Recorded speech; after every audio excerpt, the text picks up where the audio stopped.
paz do Senhor. Amém. Aleluia. Que maravilha estar aqui na casa do Pai. É muito bom poder estar aqui. Aleluias. Glória a Deus.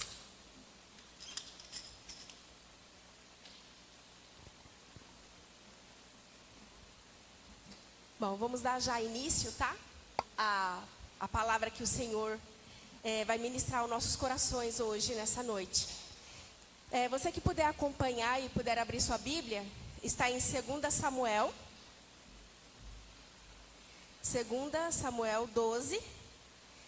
Vamos ler do 11 ao 12, tá? Capítulo 12, versículo do 11 ao 12. Amém?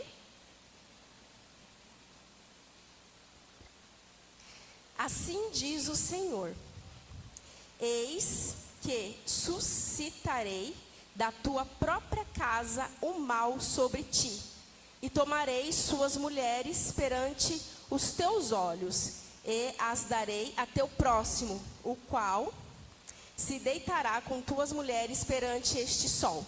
Porque tu o fizestes em oculto, mas eu farei este negócio perante toda a Israel e perante o sol. Amém. Senhor, lemos agora a sua palavra, Pai. Que o Senhor possa ministrar em nossos corações, encontrar um solo fértil e plantar a sua semente, Deus. Nos livra de todo mal, de toda palavra contrária e de todo embaraço do inimigo. E que a sua palavra hoje, Senhor, encontre repouso em nossos corações. Me usa, Senhor, eis-me aqui, ó Pai. Amém. Amém, aleluias. Essa palavra que acabamos de ler é uma palavra bem dura, porque é o próprio Deus falando com Davi, através da boca de Natã. A mensagem de hoje, ela tem um título que é Absalão, pai da paz. E vamos juntos entender que Absalão significa pai da paz, mas infelizmente ele não plantou paz. Ele trouxe muita guerra, muita confusão, muita perseguição, muita mágoa. É uma história bem interessante que o Senhor nos traz hoje nessa noite. Então, só para poder contextualizar o que está acontecendo aqui, começa assim: Davi, pai de Absalão, ele pecou. Acredito que todos aqui sabem, né, do pecado de Davi. Davi, em um determinado momento, ele deveria estar em outro lugar. Mas, naquele momento ali, ele escolheu ir para a casa dele descansar. E, por algum motivo, né, ele estava bem desocupado, bem relaxado, cabeça bem tranquila. Ele começou a passear e ele viu uma mulher muito bonita tomando banho, que é Betseba. Betseba, ela era filha de Eliã e esposa de Urias. Naquele momento, Davi, ele sentiu por ela grande atração, pediu para trazer Betseba até ele, mesmo ele sabendo que ela era casada. Inclusive, o próprio Davi também era casado. Ele tinha já várias esposas e várias concubinas.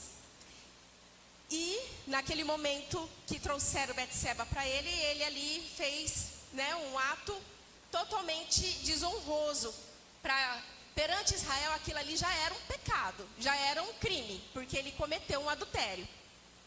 Só que desse adultério, Betseba, ela engravidou de Davi, né? Por quê?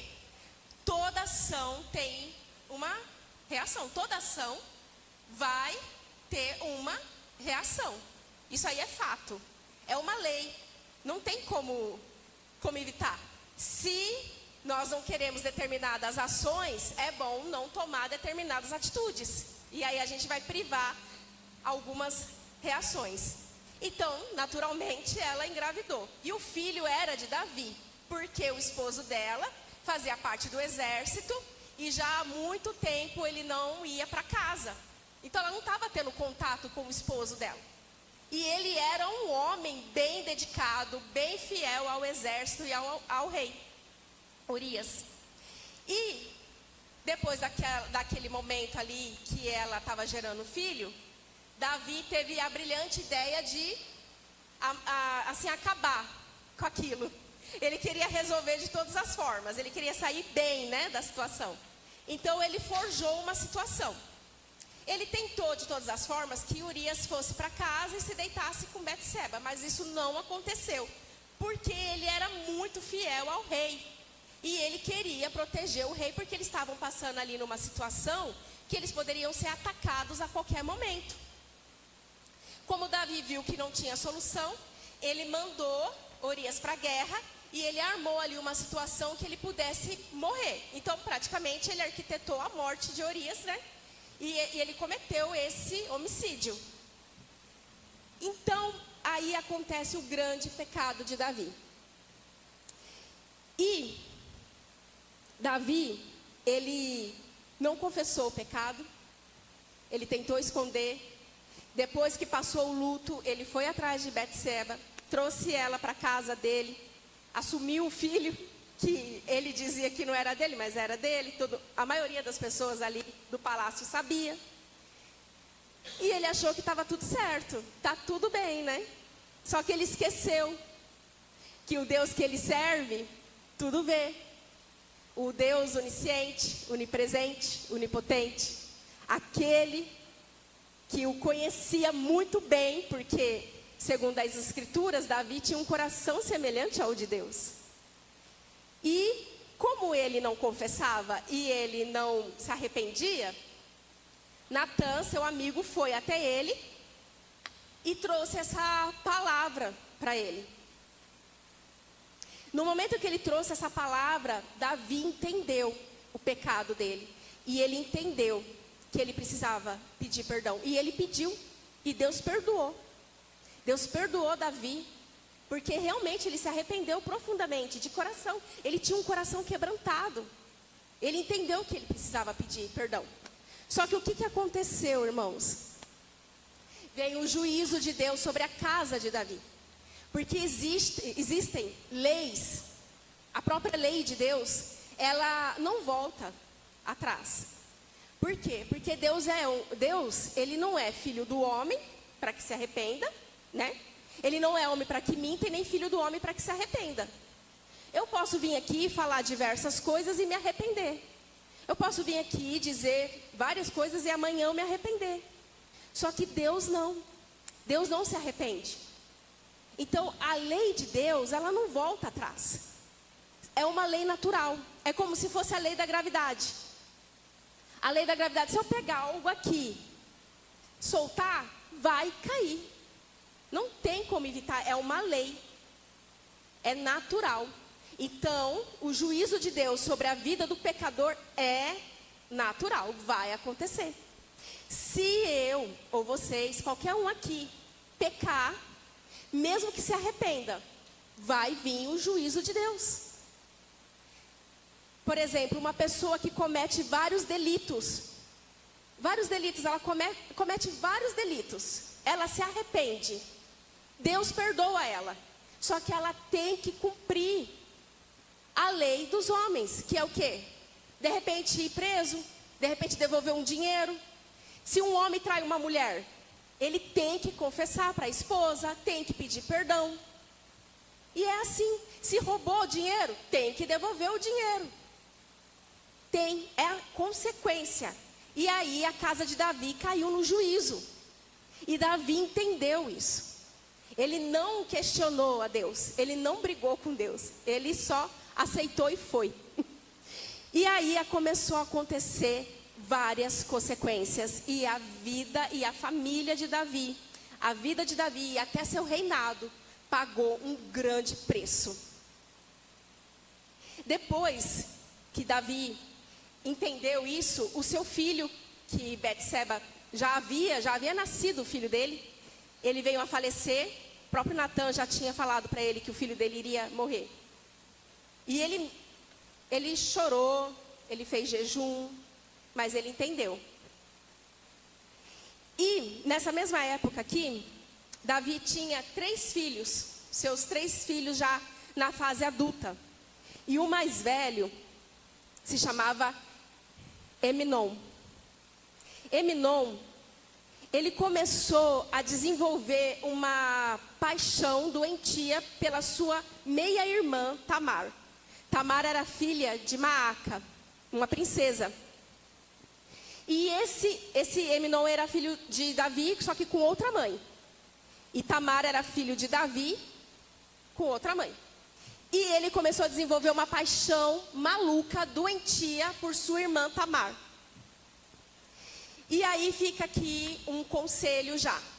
Cuidado com quem vocês pedem conselho. Fica uma lição, né? Cuidado com quem vocês pedem conselho. Cuidado. Cuidado com quem vocês vão pedir conselho. Isso serve para mim.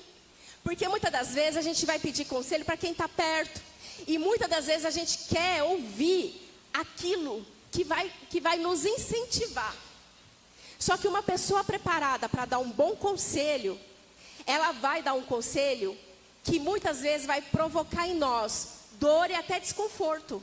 Porque ela vai dizer não aquilo que você quer ouvir, mas aquilo que precisa ser ouvido. Só que nesse caso aqui, Eminom pediu conselho para o seu primo. Vamos acompanhar aqui, ó, tá lá no capítulo 13. E, deixa eu ver aqui.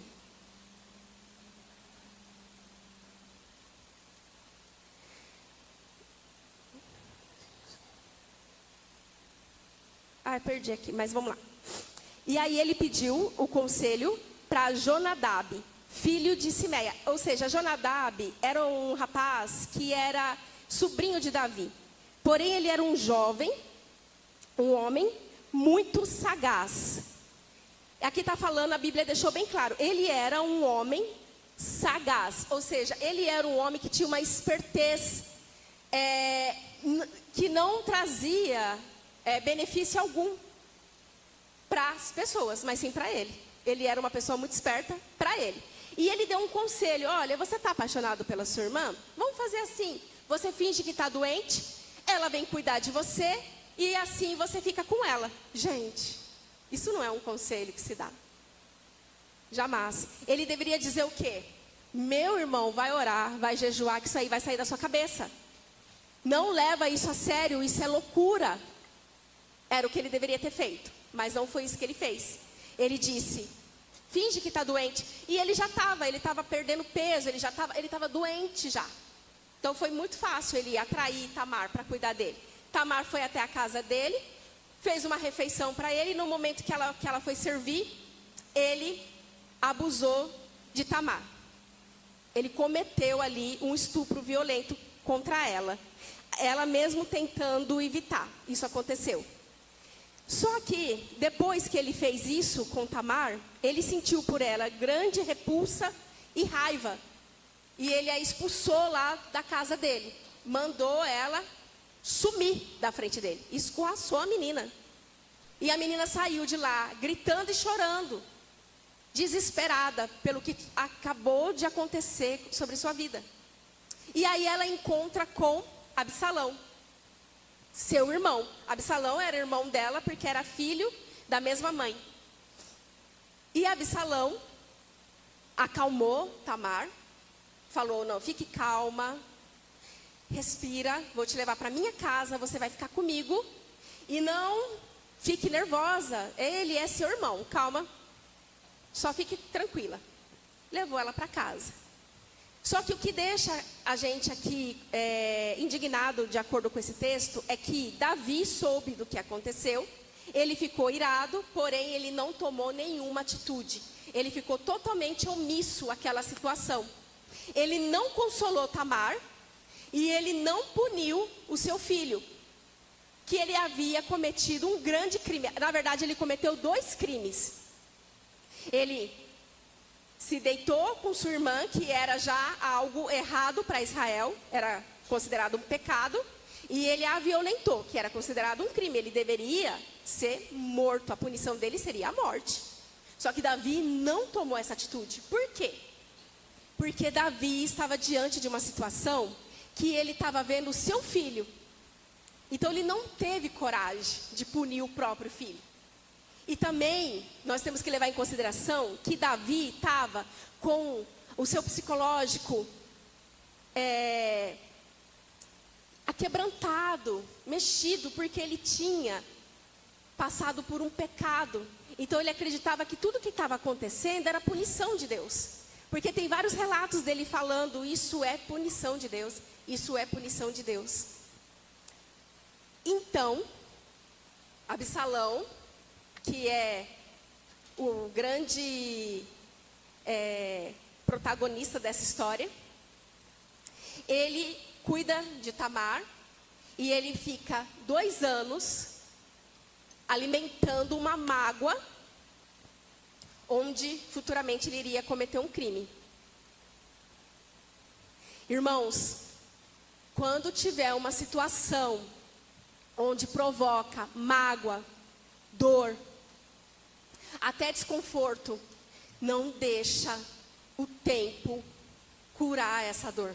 Porque o tempo, ele não cura dor nenhuma. Às vezes só piora. O tempo não é o nosso aliado nessa situação. Quando nós estamos diante de uma situação dessa, o que vai curar é Jesus. O tempo não tem esse poder. Ao contrário, já viram tantas famílias destruídas porque não tem diálogo? Quantas famílias destruídas porque estão diante de uma situação e eles não têm coragem de encarar e conversar sobre o assunto? Não podemos deixar que o sol se ponha sobre a nossa ira. Por que tem esse versículo? Porque nós temos que resolver as coisas no dia que estamos vivendo a situação. Porque amanhã pode ser tarde demais. Tem um ditado popular que diz, não deixe para amanhã o que tem que ser resolvido hoje, não deixe para amanhã o que pode ser feito hoje. Então, não permita deixar para amanhã mágoas, situações mal resolvidas. Tenta resolver na hora. Absalão, ele teve 2 anos ali, manipulando e arquitetando uma vingança contra o seu irmão. E assim ele fez. Ele fez uma festa, ele chamou Davi, toda a casa de Davi, mas Davi não aceitou o convite. Ele disse que ele não iria para essa festa porque ele iria pesar na festa. Claro que não, nenhum pai pesa para o filho, mas assim Davi disse. Mas ele insistiu, deixa meu irmão ir, eu quero que ele vá, eu quero que Eminon vá à festa. E Davi deixou. E ali, ele fez um combinado em secreto com os seus servos, para que quando Eminon tivesse embriagado, que eles o matassem. E aconteceu, foi assim que aconteceu. No momento em que ele estava extremamente bêbado ali, no momento de alegria em família, porque todos os irmãos estavam ali reunidos, assim fizeram, mataram ele. Quando mataram Eminon, Absalão fugiu. Ele fugiu para a casa do seu avô. Por que ele fugiu? Porque ele não teve a audácia de assumir as consequências. Ele poderia ter ficado e ter assumido ali a responsabilidade. Ele poderia ter ido até o teu pai e falado, pai, eu fiz o que o senhor não fez. Ele estava revoltado, ele estava tomando as dores da irmã. Concordam comigo? Ele estava tomando as dores de Tamar. Ele queria uma solução. O rei não fez nada. Eu vou fazer. Eu vou resolver isso daqui. Se a gente for, eu não estou assim, passando pano para Absalão. Mas eu só estou dizendo que, em tese, ele tinha um pouco de razão. Porque ele estava tomando as dores da sua irmã. Claro que da forma errada. Se tivesse conversado, se eles tivessem conversado, se ele tivesse ido até Davi, a história que eu estaria contando hoje aqui seria diferente. Mas não aconteceu isso. Eles ficaram protolando ali, adiando a conversa. E aqui fica um adendo. Relacionamentos requer conversas difíceis. E isso não é só casamento, isso é em todas as áreas. É no emprego, é familiar, é por onde a gente passa. Relacionamentos, até na igreja. Nós estamos aqui numa comunhão, nós estamos criando aqui relacionamentos. E até com Deus. Até com Deus. O nosso relacionamento, muitas das vezes, é necessário ter conversas difíceis. É necessário. Nós temos que ter essa maturidade de encarar e falar. Se for para Deus, é muito melhor. É muito melhor. Porque você está no seu secreto, ninguém está te vendo e você vai ali rasgar seu coração. Senhor, eu preciso ter uma conversa difícil com o Senhor que me conhece desde o dia do meu nascimento. Foi o Senhor que me criou. Eu estou tendo uma situação difícil e eu não sei resolver. A minha vontade é ir lá e fazer alguma coisa, fazer uma justiça com as minhas mãos, mas eu não posso. Quando precisar, irmãos, desabafar e conversar, procure primeiramente a Deus. Depois procure a quem possa ouvi-lo e dar conselho. Mas o primeiro tem que ser Deus. Tem uma frase que eu ouvi, que eu gosto muito, que é a seguinte: quando acontece algo de ruim, quem é a primeira pessoa que você manda mensagem ou que você procura? Quando acontece algo de ruim, quem é a primeira pessoa que você procura? Se a sua resposta não for Jesus, se a sua resposta não for Deus, então você está indo pelo caminho errado. Porque quando o cinto aperta, a primeira pessoa que você tem que procurar é Deus. O maior conselheiro é Deus. E não é difícil. Pode fazer isso em qualquer lugar. Se for no hospital, pode ser no hospital mesmo. Se for dentro do carro, pode ser lá em casa, pode ser onde tiver, na escola, no trabalho, em qualquer lugar. Deus é um Deus acessível, Ele está disposto a nos ouvir. E Ele quer ouvir porque Ele é pai. E pai gosta de ouvir o filho falar. Menos nesse caso aqui, que Davi não estava querendo ouvir ninguém. Ele estava muito fragilizado. Então, depois que Absalão fez isso e fugiu para a terra do seu avô, ele ficou lá 3 anos. Após 3 anos, Joabe traz Absalão de volta para casa, para Jerusalém. Joabe, ele foi até Davi, intercedeu por ele e falou: ó, vamos trazer ele de volta. E o rei disse: tudo bem, pode trazer meu filho de volta, mas eu não quero olhar na cara dele, que ele não me olhe na face. Gente, isso aqui é tão atual. Parece que isso aqui foi escrito ontem.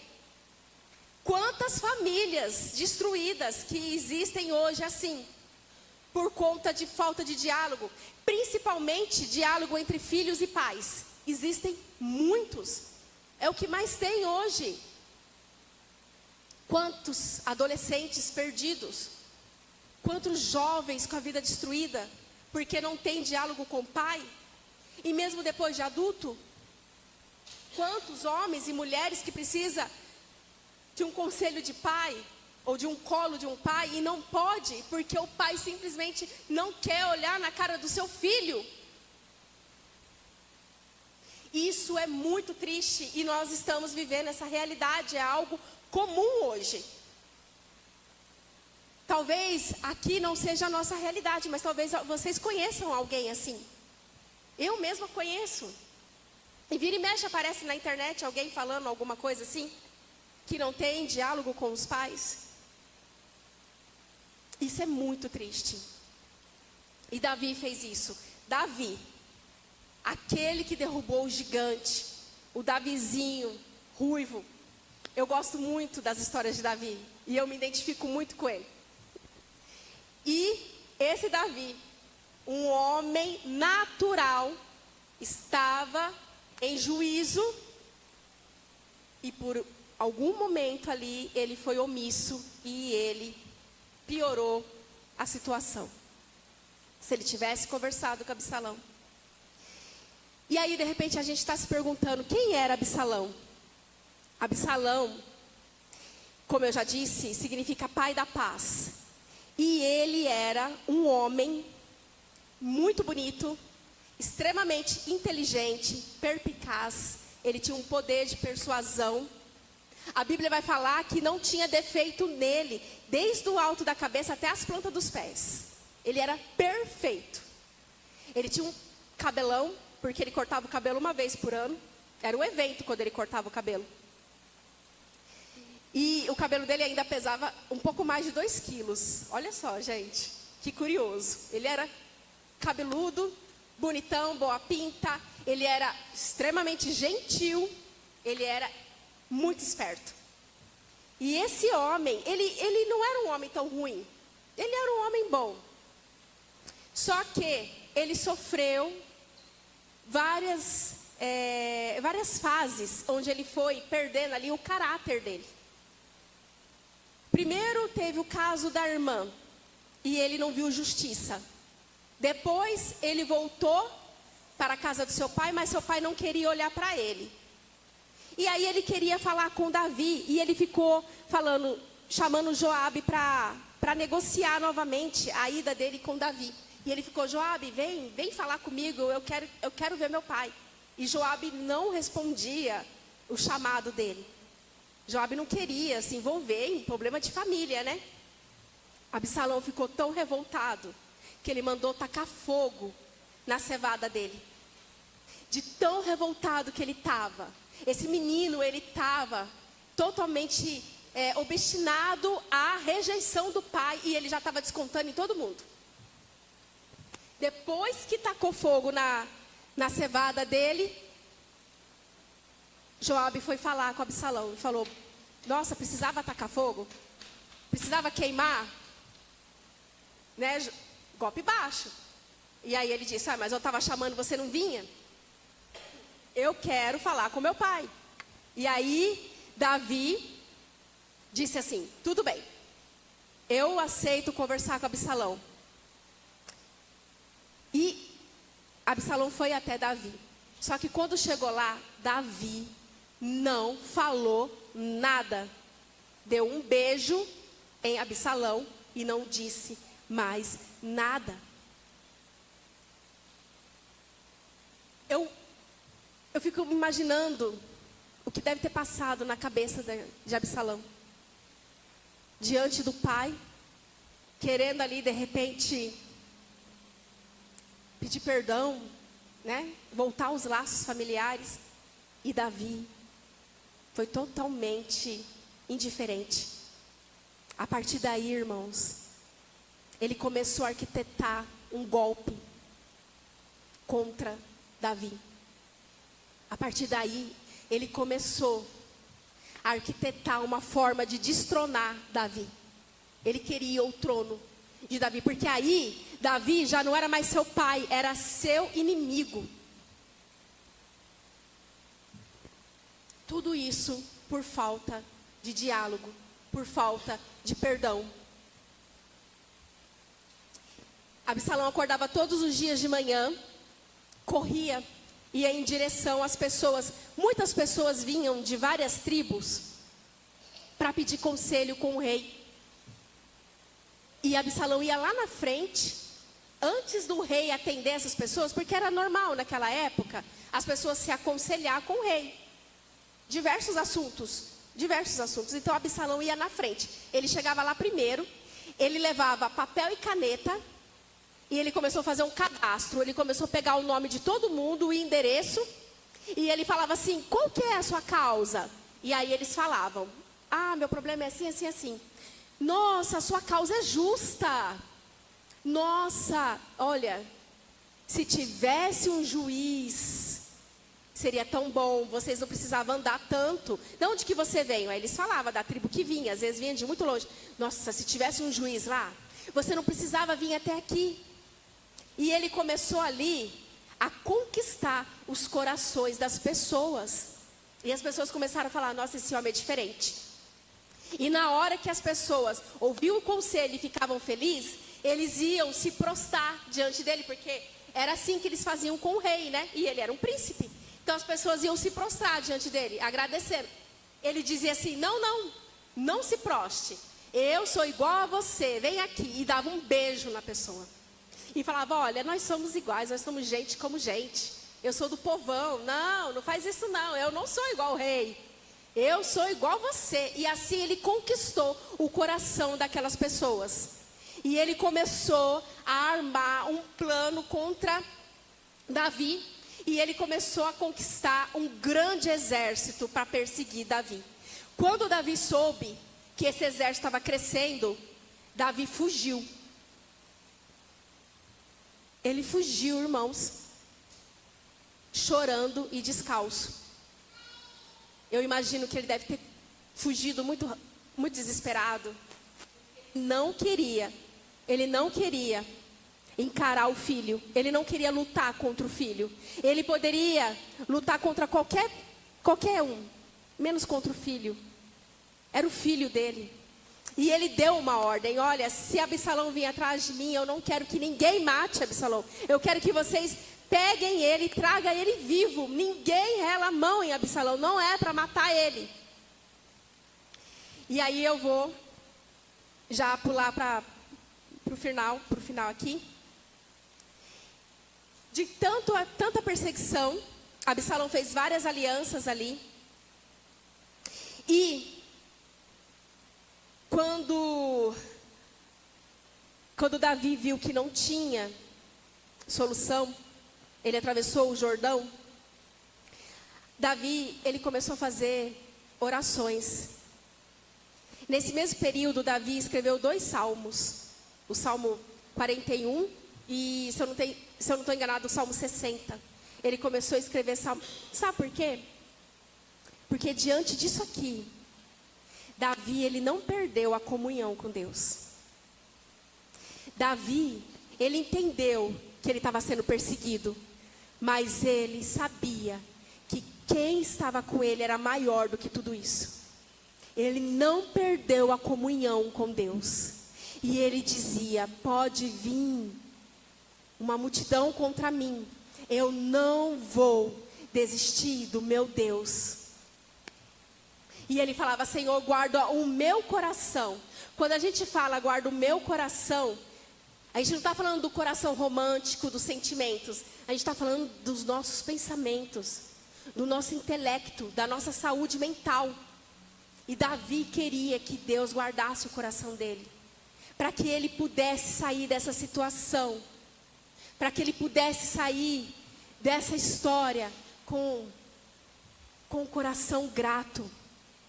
Ele não estava buscando para ele arrependimento e dor. Ele estava buscando intimidade com Deus. Irmãos, consegue entender isso?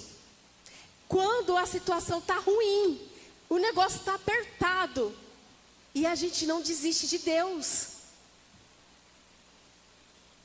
A gente não desiste de Deus. Poderia desistir porque não é fácil ser crente. Nós andamos contramão do mundo. Está todo mundo indo para um lado, o crente está indo para o outro lado. Está todo mundo falando que vai estourar a bomba, a gente está dando glória a Deus, aleluia. Nós vivemos totalmente contramão do mundo, do sistema. Porque a palavra de Deus vai dizer que nós somos livres. Livre do sistema, livre do pecado. E quando nós entendemos isso, nós criamos em situações difíceis, em situações adversas, nós criamos intimidade com Deus. E graças a essa intimidade, Davi conseguiu reunir várias pessoas que gostavam dele. O seu exército era forte.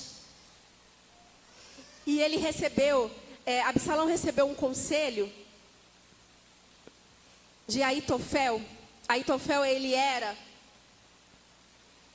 conselheiro de Davi. E ele era um homem que dava bons conselhos. E ele deu um conselho para Absalão. Ele deu vários conselhos. Ele deu um conselho para que Absalão fosse até o palácio do rei e pegasse as mulheres do rei. Lá tinha 10 concubinas que ficou. Por que Davi deixou 10 concubinas para trás? Porque Davi sabia que ele ia voltar. Davi tinha certeza que ele ia voltar para o reinado dele. Ele fugiu, mas ele sabia que era temporário. Ele sabia que aquilo não era para sempre. E Absalão foi lá e ele fez uma situação que se cumpre essa palavra que eu li no início, que é onde um de sua casa tomaria suas mulheres. Ele fez isso. Ele foi lá e tomou as mulheres de Davi. Ele queria o trono de Davi. E Aitofel deu um conselho e Davi orou: Senhor, que os conselhos de Aitofel virem loucura. E virou uma loucura, porque ele não seguiu aquele conselho, ele seguiu outros conselhos. Aitofel desistiu de ajudar Absalão, porque viu que não tinha jeito, que Davi era mais forte e que Davi iria vir como uma ursa que perde seus filhos contra Absalão. E Absalão conseguiu levar o exército até a um determinado lugar onde eles iam atacar Davi. Só que ali, naquela situação de emboscada e de ataque, Absalão fugiu em uma mula. E na hora que ele estava fugindo, a mula passou por debaixo de uma árvore e ele ficou preso na árvore. E a Bíblia vai dizer que Absalão ficou preso entre o céu e a terra. Porque na hora que ele ficou preso na árvore, a mula foi embora, ele ficou pendurado. Vivo, pendurado entre o céu e a terra. Veja só que interessante. O pai da paz, que trouxe para Israel uma perseguição, uma luta contra o seu pai, de repente ele estava ali entre o céu e a terra. De repente ele estava numa situação onde os seus pés não tocavam o chão. Totalmente desprovido ali, totalmente vulnerável. E tinha uma ordem para que não matassem ele. Mas uns dos soldados ali de Davi foi e o acertou com a flecha, com 3 flechas. E ali ele morreu. E na hora que Davi estava fugindo, as pessoas queriam levar a arca da aliança junto.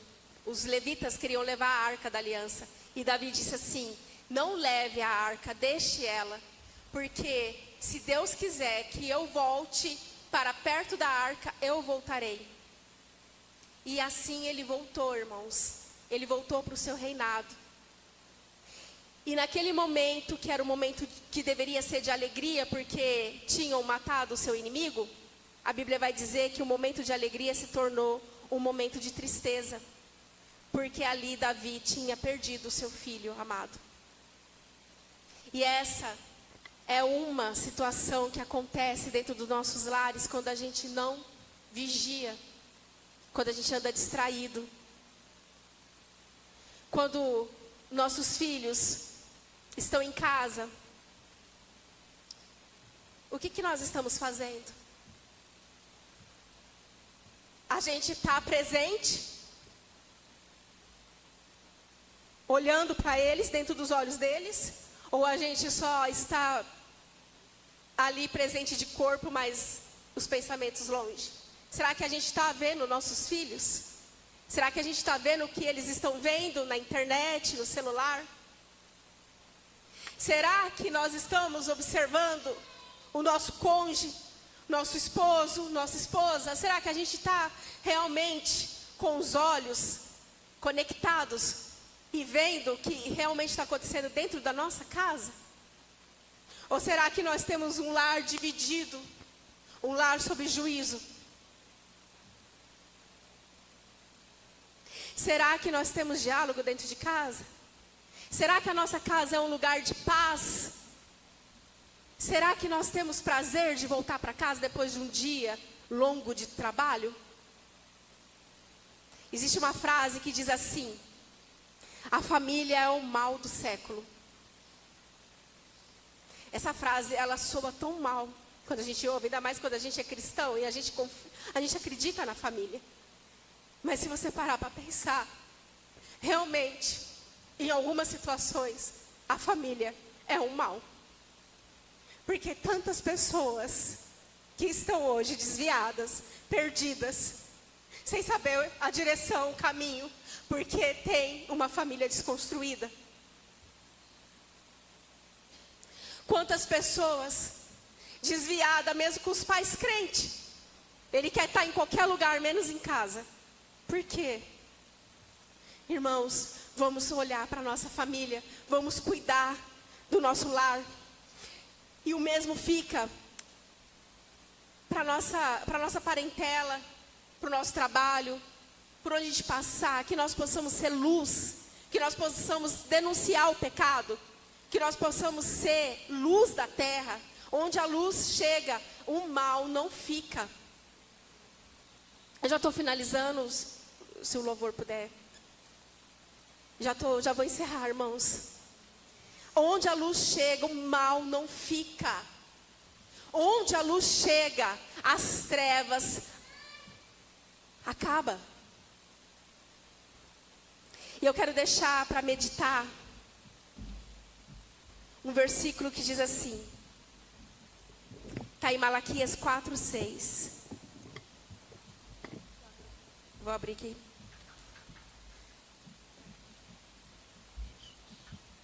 Malaquias, ele foi o último profeta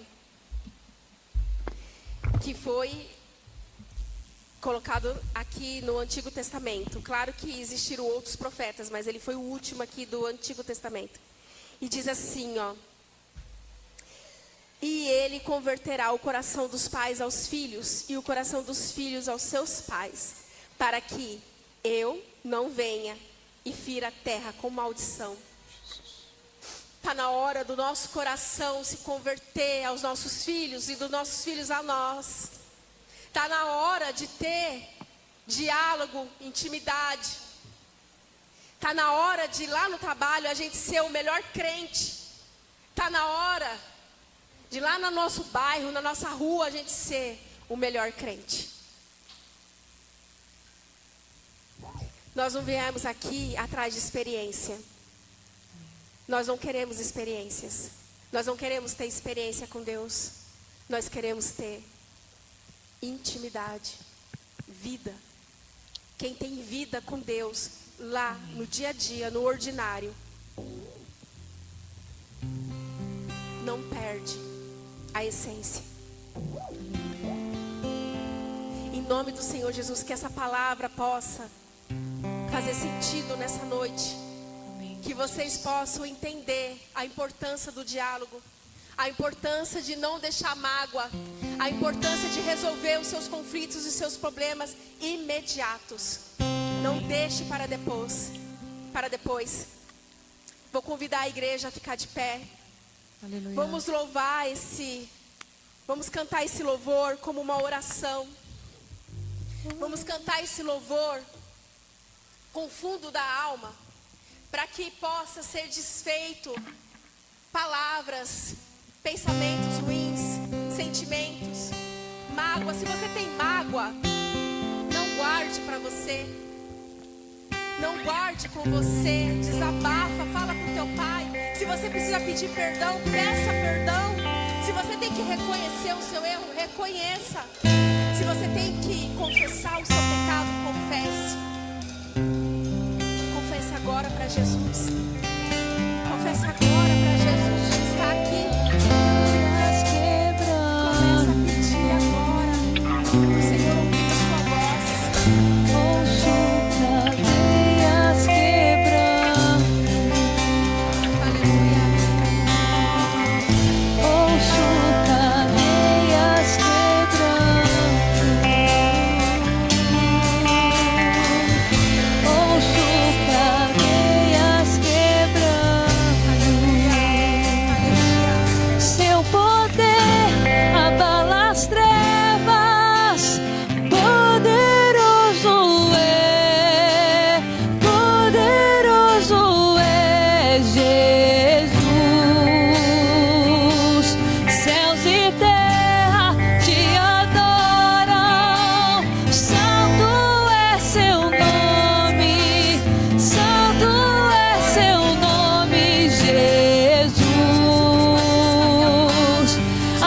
perdoar.